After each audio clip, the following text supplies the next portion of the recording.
Question this week was diversity is often thought of in racial, ethnic, gender, and sexual orientation terms. However, diversity is much broader.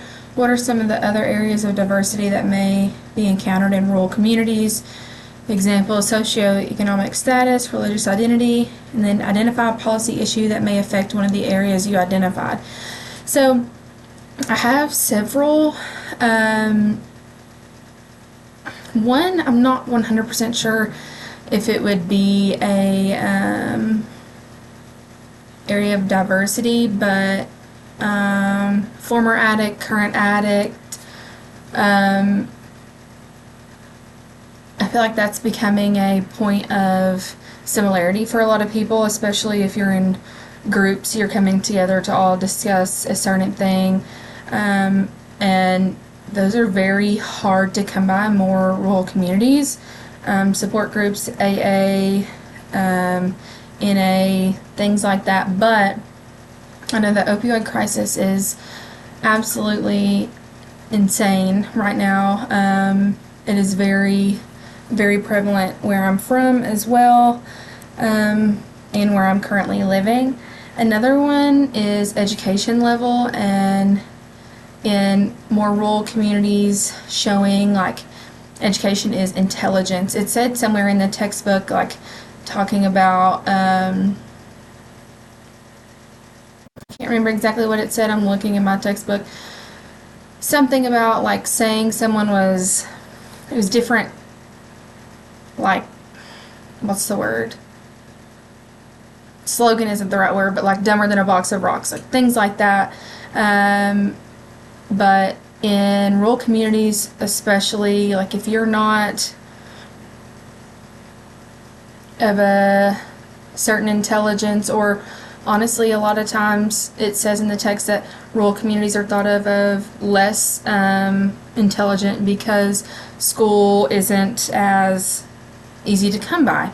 Also noted on here that difficulty of paying for higher education due to inflation in general, but it's becoming a deterrent and harder for students to pay for college, but also especially rural students like in high schools that are really, really small population, getting the notice for, okay, this student has these grades, things like that, and being granted scholarships for higher education is very hard and can lead to students from rural areas to be less educated.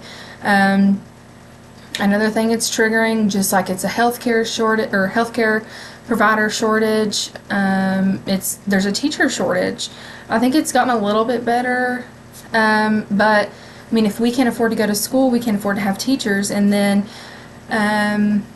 society now, even especially in small towns, at least from what I'm hearing from my specific small town, schools are driving away great teachers because of politics. But addressing chronic staff shortages, I found an article, and it quoted, school districts across the country have been dealing with staff shortages for teachers and a host of other jobs.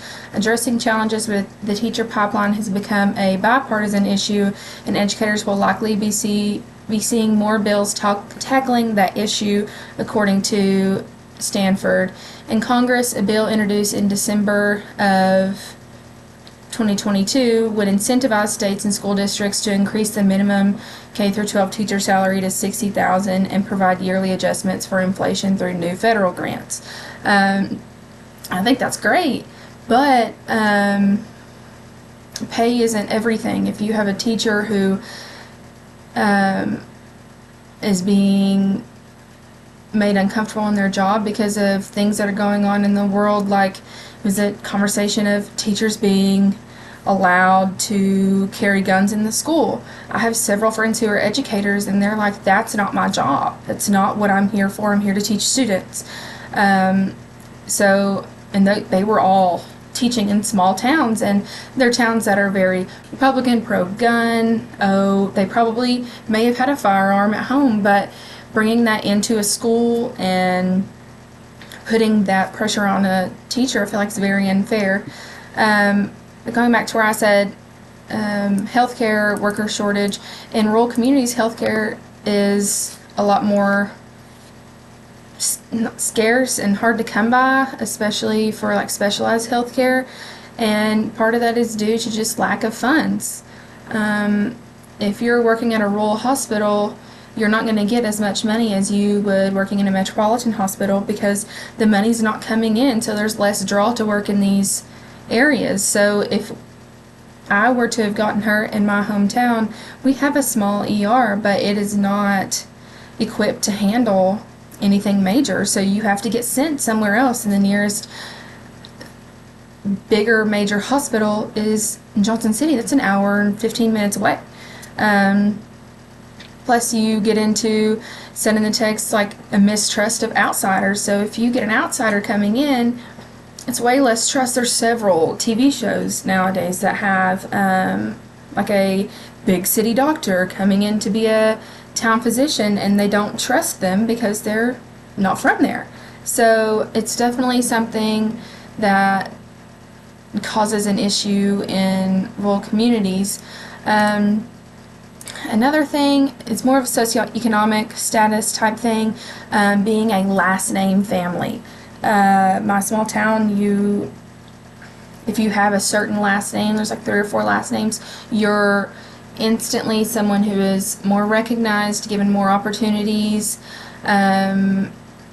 People care more and more likely to give to something. There was a boy who was injured in a football game when I was in high school, and he broke his neck and he became paralyzed. And everyone was raising so much money for this boy and this family to help pay for medical expenses and everything like that. But it was very apparent that if it wasn't a boy who was of the prominent family in the community, that much money wouldn't have been raised. If it was a boy who was a normal class citizen or even at poverty level, I mean, it'd be even more detrimental to have that kind of injury, but you wouldn't get the help from the town because you're not known. In rural communities, individuals with special needs in schools especially, they get left behind or pushed ahead. My partner is a special ed teacher, and there is a student that they had in their school, and he had several mental health issues, very developmentally delayed. He needed a lot of services, and the school couldn't handle that, and their fix was to skip him from 3rd grade to 5th grade so that he could go to another school and could do one-on-one services with the special ed department. He's already on his 2nd or 1st grade level, and we're going to push him ahead. That's just setting him up to fail. And a lot of those students that try and enter the workforce don't have the skills. They end up living in poverty or being unemployed, homeless even, and they aren't able to succeed. In